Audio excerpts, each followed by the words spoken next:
25 गो मिट्टी का खरगोश बना के खरगोश के कलर में पेंट करके किसी झाड़ी में छुपा दूं, इधर से कुत्ता को इंडिकेट करूँ वो कुत्ता मिट्टी के बने हुए खरगोश को कैच करो, तो मिट्टी के खड़हा को कुत्ता कैच करेगा? बिल्कुल नहीं।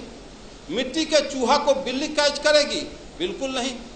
जब मिट्टी के चूहा को बिल्ली नहीं कैच कर रही है, मिट्टी के खरगोश को कुत्ता कैच नहीं कर रहा है, लेकिन हम मानव माटी के हनुमान, शिव, शंकर, दुर्गा, पार्वती, गणेश बना के पेंट पोचारा करके लंगावटा साया साड़ी ब्लाउज पहना के हम कर जोड़ के गिड़गिड़ाते हैं कि हे हनुमान जी, हे दुर्गा जी, हम पर कृपा करो। तो हनुमान के पास बैंक बैलेंस है कि 10-20 हजार से कृपा कर देगा? वो माटी के दुर्गा के पास लैंड प्रॉपर्टी है कि पटना में 2-4 कट्ठा रजिस्ट्री जमीन का कर देगा? इसका मतलब हम मानव असल नकल के पहचान करने में कुत्ता बिलाई से भी बदतर हैं। साथियों, आप अच्छी तरह से जानते हैं व्यवहार में, लेकिन ज्ञान के अभाव में हम रियलिटी पर नहीं पहुंच पाते हैं।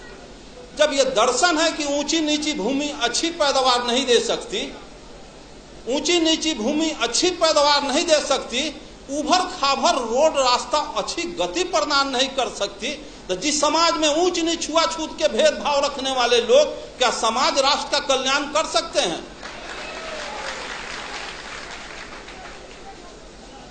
ब्राह्मणवाद का सबसे बड़ा हथियार शराब और वरदान। ऐसे क्यों हो गया? तो फलाना ऋषि का शराब था।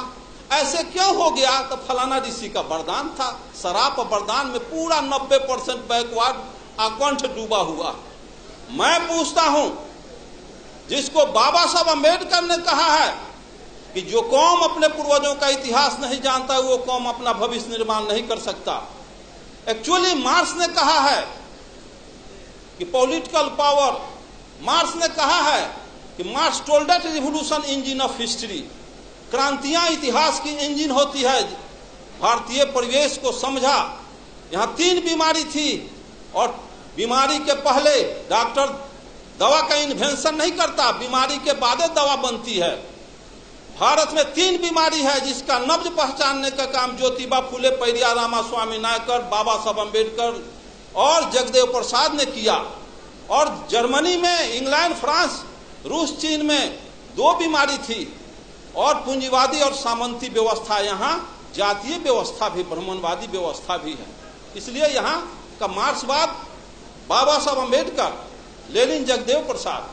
तो मैं पूछता हूं कि जब ऊंची नीची भूमि अच्छी पैदावार नहीं दे सकती, उसी तरह से इतिहास जानो।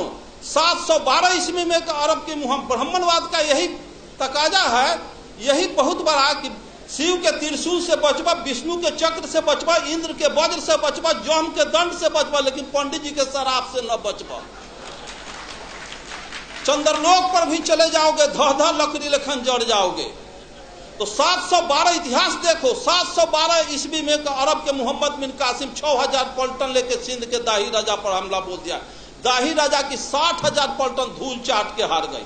1026 में गजनी 30,000 फौज लेके पंजाब, राजस्थान होता गुजरात पहुंचा। वहां ब्राह्मणवाद के प्रबल दूत सोमनाथ के मंदिर को ध्वस्त कर दिया। 3 लाख क्षत्रिय सेना हार गए। हिस्ट्री में पढ़ा था, सभी देवी देवता सोने चांदी के थे। 80 को खच्चर, गधा, हाथी पर गजनी, सभी शिव, शंकर, दुर्गा, पार्वती को सोने चांदी को ढाह के मार मुकदर के कचूमर निकाल के ले गया अफगान। फिर 1193 में गोरी के 12,000 फौज के सामने पृथ्वीराज चौहान के 80,000 फौज धूल चाट के हार गई। सभी मंदिरों को ढा दिया, देवी देवता कबाड़ के ले गया। फिर पानीपत की पहली लड़ाई 1526 में त्राइन के युद्ध में बाबर के 12,000 फौज के सामने राणा संगा की 60,000 फौज धूल चाट के हार गई।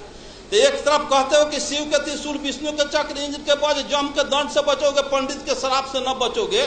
तो 712 में हार गए, 1026 में हार गए, 1193 में हार गए, 1526 में हार गए। देश गुलाम हो गया, देवी देवता लूट गई, बहु बेटी लूट गई, मार के गजरा मुल्ली की तरह काट दिया गजनी।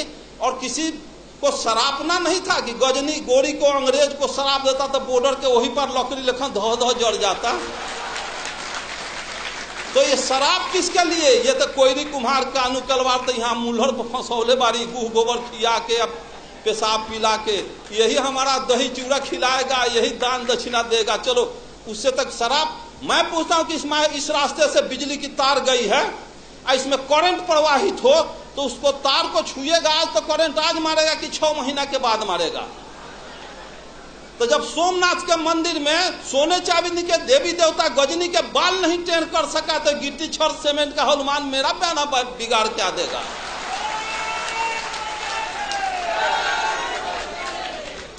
और यहाँ के मूलवासियों का एक ही उपाय है, जो मेश्राम साहब का तो सुने ही हैं और सुनेंगे। जिस स्थिति में आर्यों के पोजीशन में हैं, आर्य जिस पोजीशन में हैं, सिर्फ वही पोजीशन जो पोजीशन सर्प और चूहा का है। सर्प जाता है चूहे के बनाया हुआ घोंसला में, घर में बिल में प्रवेश करता है और घरवैया को, उसके बाल बच्चा को भी खा जाता है, उसको भी खा जाता है और घर वो दखल कर लेता है। उसी तरह से यहाँ के आर्य बाहर से आया और यहाँ के मूलवासी घरवैया को खा गया, आज भी खा रहा है, घर वो दखल कर लिया। 90% बैकवर्ड गुलाम बना हुआ। इसको सोचना होगा, समझना होगा, जानना होगा। दुनिया के सारे लोग ब्राह्मणवाद के तिक्रम को समझ गए कि यहाँ के बैकवर्ड मूलवास अनुसूचित जाति के लोग नहीं समझे। 1945 में हिरोशिमा नागासाकी पर परमाणु बम गिरा तो ब्रिटेन के प्राइम मिनिस्टर चर्चिल का हृदय पिघल गया कि हिरोशिमा में, जापान में लाखों आदमी के निधन पर। तो इंटरनेशनल कमेंट किया चर्चिल और कहा कि हम अमेरिका को समझदार समझते थे लेकिन अमेरिका समझदार नहीं निकला। किसी राष्ट्र को बर्बादे करना था तो परमाणु बम काहे लग गिराया? भारत से 4 गो ब्राह्मण लेकर जापान में बसा देता, उसका सर्वनाश कर देता। तो 4 ब्राह्मण किसी राष्ट्र को बर्बाद कर सकता है। और जिस देश में घरे घरे ब्राह्मण बसा, अगुआड़ा पछुआड़ा ब्राह्मण मरवा गाड़ के छोड़ जात, सत्यनारायण झूठनारायण अंगना में बोला करके अपन कार्य को संपादित करता है, उस देश के बैकवर्ड को कभी कल्याण होने वाला है? पिछड़ा का कल्याण होने वाला है? जब 1919 में ब्रिटिश सरकार अधिनियम 7 के तहत ब्राह्मणों को जज बनने पर प्रतिबंध लगा दिया और यह कहा कि इनके अंदर न्यायिक चरित्र नहीं होता है, तो ब्राह्मण के सारे तिक्रम को अंग्रेज मुगल समझ गए, लेकिन यहाँ के माँ आज तक मूलवासी नहीं समझे हैं, जिसका नतीजा 90% 85% होने के बाद भी 10% सवर्ण